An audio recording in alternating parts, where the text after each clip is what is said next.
Il est 8h30 sur RMC et BFM TV. Bonjour Marine Le Pen. Bonjour. Vous êtes bien sûr ancienne candidate et sans doute future candidate à la présidentielle, présidente du groupe Rassemblement National à l'Assemblée et députée du Pas-de-Calais. Beaucoup de questions à voir avec vous. Vous étiez hier dans le bureau de la Première ministre. Vous allez nous dire ce qu'il en est ressorti. On va revenir aussi sur l'avenir de la réforme des retraites. Mais je vais vous poser une question. Est-ce que vous avez vu LOL? Vous voyez ce que c'est LOL? LOL, c'est cette série qui cartonne sur Amazon. Le principe, c'est grosso modo un loft. Et la règle, c'est que si on rit, on sort. Et vous me faites penser à Paul Mirabel. Paul Mirabel, c'est cet humoriste qui ne fait rien. C'est-à-dire, pendant toute la série, il est passe-partout. Il fait de temps en temps une petite pitchnette pour faire tomber un adversaire. Mais sinon, il ne prend aucun risque. Et ça marche. Et ça marche parce qu'il arrive en finale. Est-ce que c'est ça votre stratégie? C'est pas très glorieux, mais c'est peut-être ça votre stratégie. Pas faire grand-chose, quoi. Mais je ne vous autorise pas à dire cela, car c'est totalement faux. C'est ce qu'a écrit un certain nombre de journalistes, mais c'est un mensonge.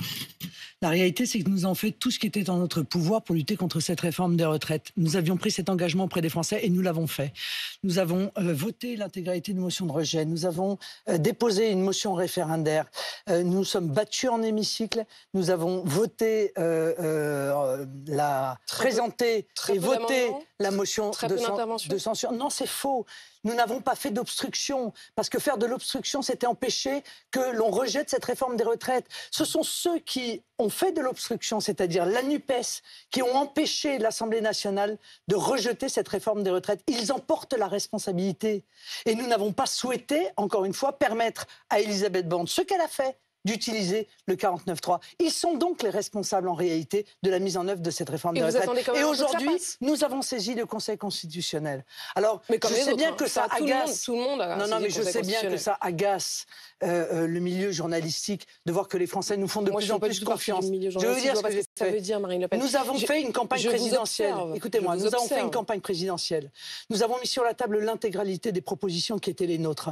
Les Français y adhèrent. Et aujourd'hui, ils se rendent compte que tout ce qu'on leur a dit est en train d'arriver. Et ils se disent, mais le Rassemblement national, pour finir, ils sont ceux qui sont le plus lucides, qui ont fait les bonnes analyses et qui aujourd'hui proposent les bonnes solutions. Alors que ça déplaise, encore une fois, à certains, tant pis, ou tant mieux, mais c'est comme ça que ça se passe. Je trouve que c'est une stratégie gagnante, je vais même vous le dire. C'est ça qui est saisissant. Non mais d'accord, c'est pas le sujet. Vous en avez honte? Mais je n'ai pas honte. Je dénie totalement, encore une fois, cette analyse consistant à dire que nous ne faisons rien. Nous faisons tout ce qui est en notre pouvoir. Nous ne le faisons pas en nous roulant par terre, nous ne le faisons pas en guenilles, nous ne le faisons pas en brandissant des pancartes, en transformant l'Assemblée nationale en ZAD, mais je crois que les Français ne souhaitent pas ça. Ils veulent de la fermeté, ils veulent de la pugnacité et ils veulent une direction. Et c'est ce que représente aujourd'hui, avec de la solidité, le Rassemblement national. Et c'est pour ça qu'aujourd'hui, vous êtes effectivement placé par les Français en très bonne position. Les derniers sondages montrent qu'une majorité des Français pensent que vous allez gagner. Mais une majorité des Français se rend compte que la politique qui est menée depuis 30 ans est une véritable catastrophe pour le pays. Il suffit qu'ils ouvrent les yeux. Enfin, écoutez, il n'y a rien qui marche. Rien. Tous les indicateurs sont au rouge de notre balance commerciale. La croissance vient d'être relevée. Non, stop. Non, mais c'est pas si cata. Mais c'est catastrophique. Du point de vue de l'économie.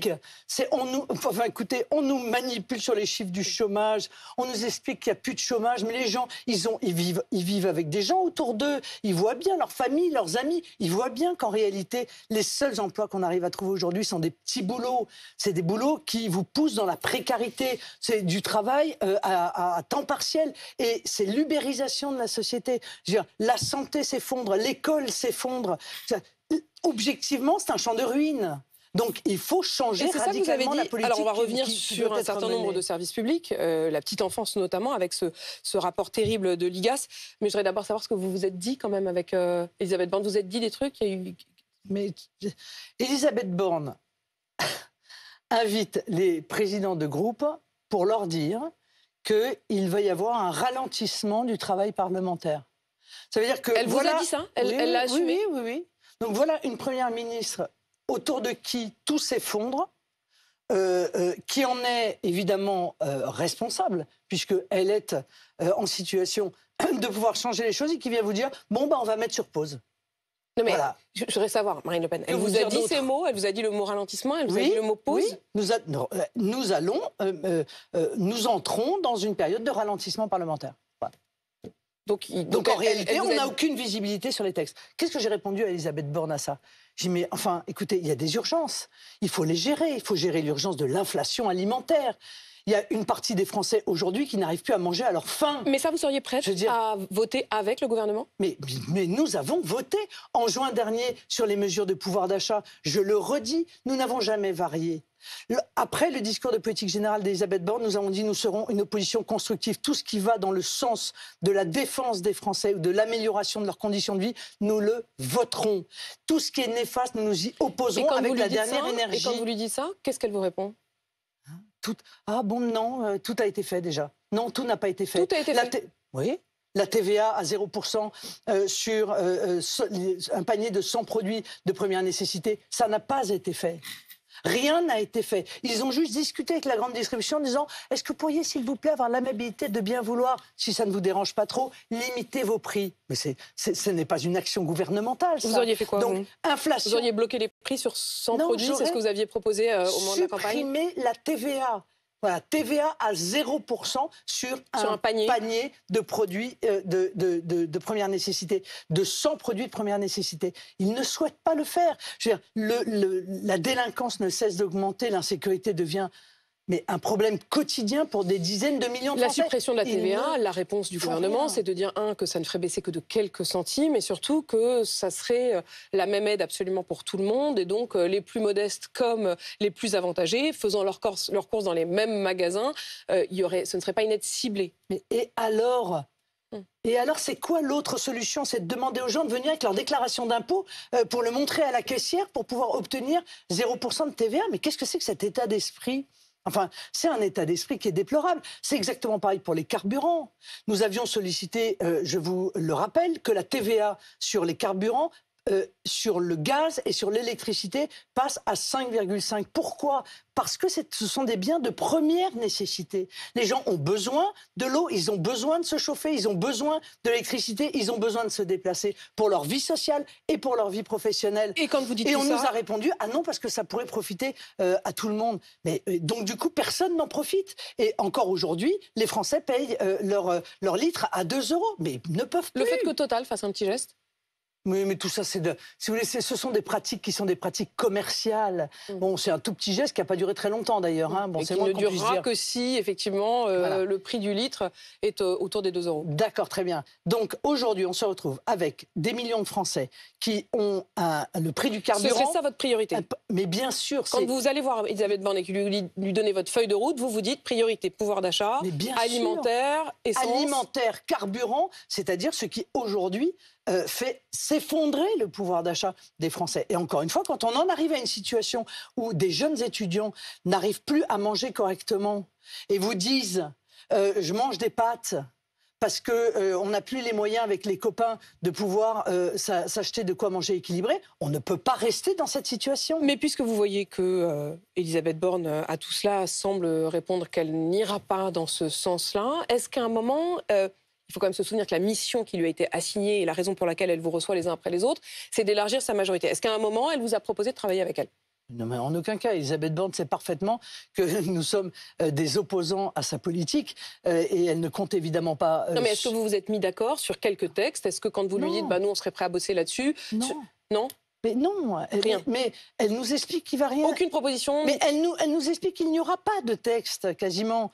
À part la loi de programmation militaire qui est déjà inscrite à l'agenda parlementaire, nous n'avons aucune visibilité sur les textes qui vont arriver. Et surtout, elle ne ressent pas l'urgence que vivent les Français. Urgence, pouvoir d'achat, sécurité et désertification médicale. Elle ne ressent pas cette urgence. Je crois qu'ils ne ressentent rien, en fait. Sur la question de l'immigration, il devait y avoir une loi, elle a été repoussée. J'imagine que ça faisait partie des sujets que vous, au moins, vous avez abordés, non?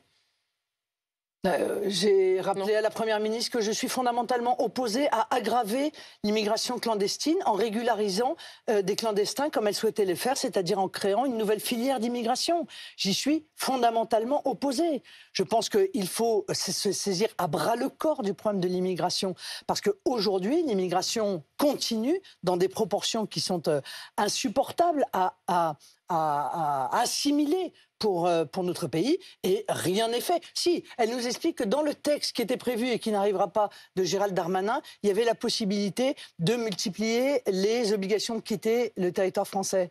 C'est bien de multiplier les OQTF, mais ce qu'il faudrait, c'est multiplier la mise en œuvre des OQTF.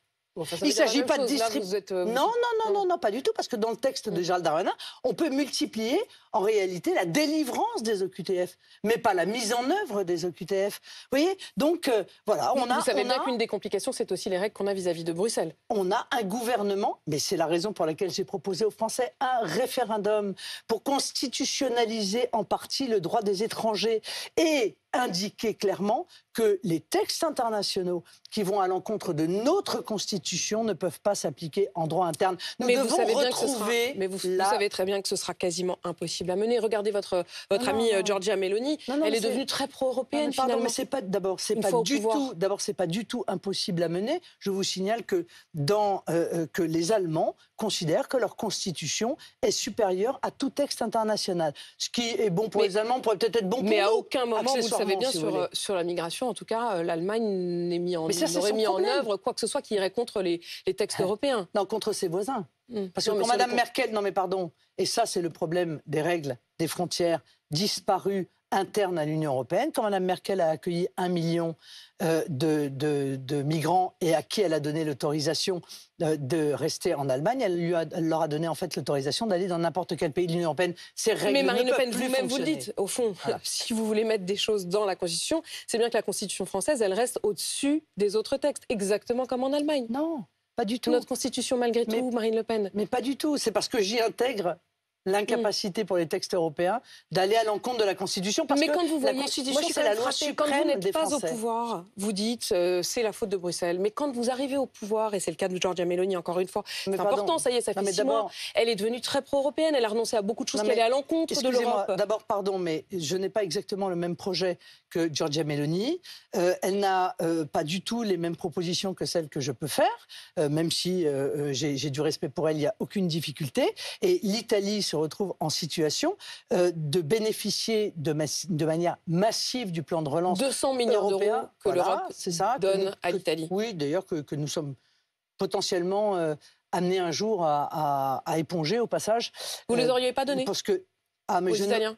Mais c'est pas le problème. Je n'aurais pas signé un plan de relance où la France bénéficie de 40 milliards, mais où elle prend un risque de caution de 80 milliards. Vous voyez, non, ça, je l'aurais pas fait, surtout quand on nous explique qu'il va falloir à tout prix que les Français travaillent 2 ans de plus dans des conditions profondément injustes, uniquement pour économiser 8 milliards d'euros par an. Mais si on était à la place de l'Italie, vous seriez bien content. Oui, mais je d'accord, mais je trouve ça toujours... On a l'impression que l'Europe, c'est toujours les méchants. Enfin, l'Europe donne 200 milliards. Madame, pardon.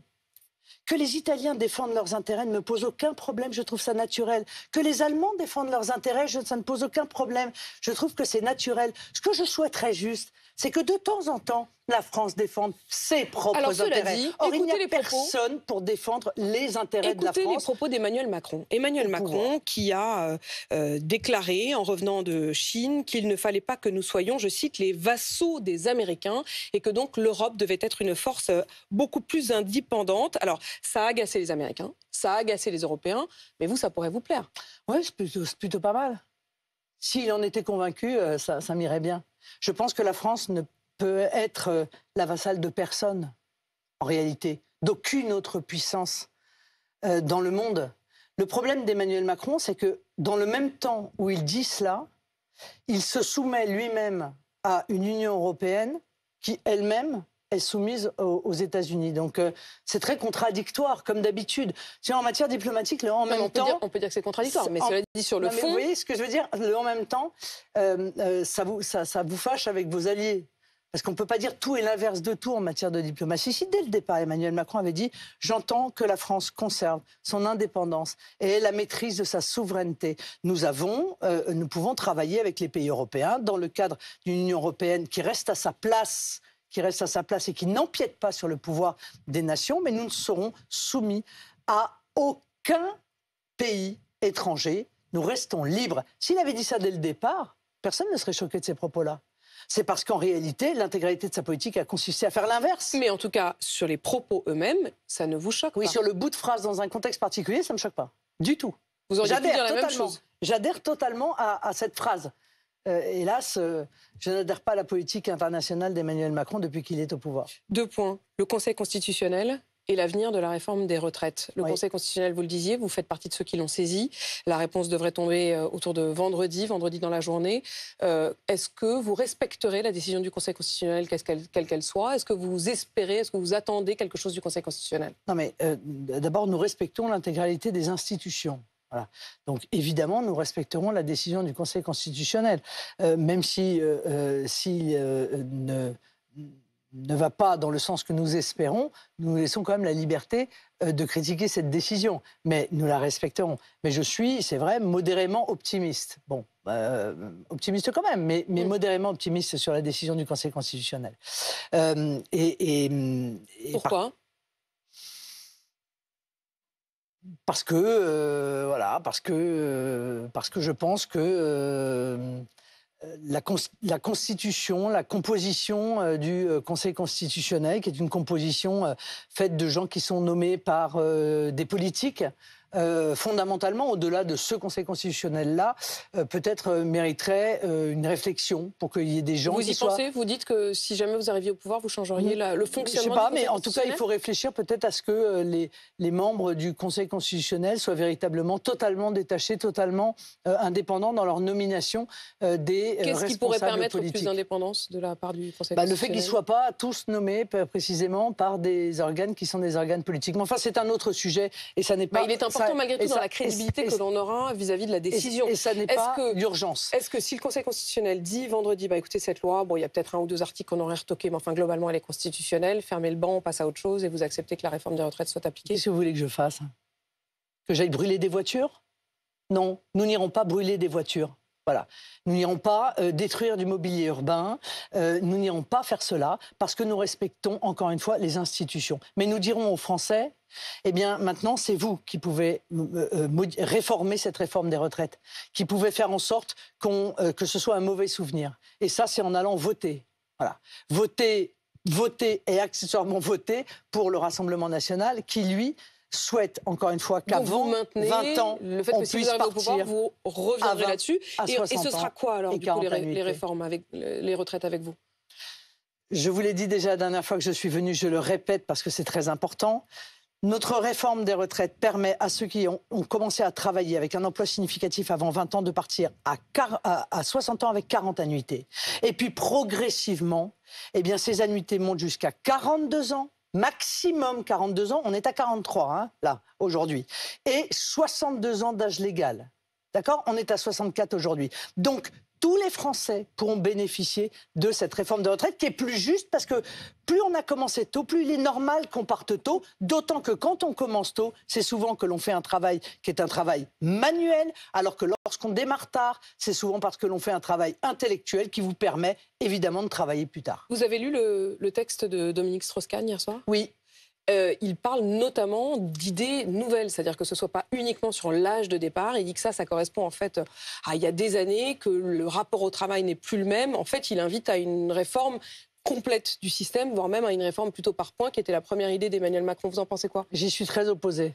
J'y suis très opposé. D'ailleurs, dans son texte, c'est très intéressant. Il dit en réalité, on modulera en fonction des marges budgétaires. Je trouve que c'est la pire idée qui soit. C'est pour ça qu'on s'était opposé à la retraite par points. Parce qu'en réalité, ça veut dire qu'on ne peut pas construire un chemin de vie. C'est-à-dire que les gens qui arrivent à la retraite ne peuvent pas savoir sur combien ils peuvent compter lorsqu'ils seront à la retraite. Je trouve que c'est profondément injuste. Et un jour, on leur dit, écoutez, ça fait 2 ans que vous êtes à la retraite, on va baisser votre retraite de 10%, comme c'est le cas dans les pays où il y a une retraite par points, parce que la valeur du point peut changer. Exactement. Parce que budgétairement, on a besoin de marge de manœuvre. Je trouve que c'est un mauvais système. L'IGAS, l'inspection des affaires sociales, a rendu un rapport accablant hier sur ce qu'il se passe dans nos crèches. Pas dans toutes nos crèches, mais dans un certain nombre de crèches, avec au minimum de la négligence, voire de la maltraitance sur les enfants. Je voudrais que vous écoutiez un témoignage, le témoignage de cette maman qui a été recueillie par un journaliste d'RMC.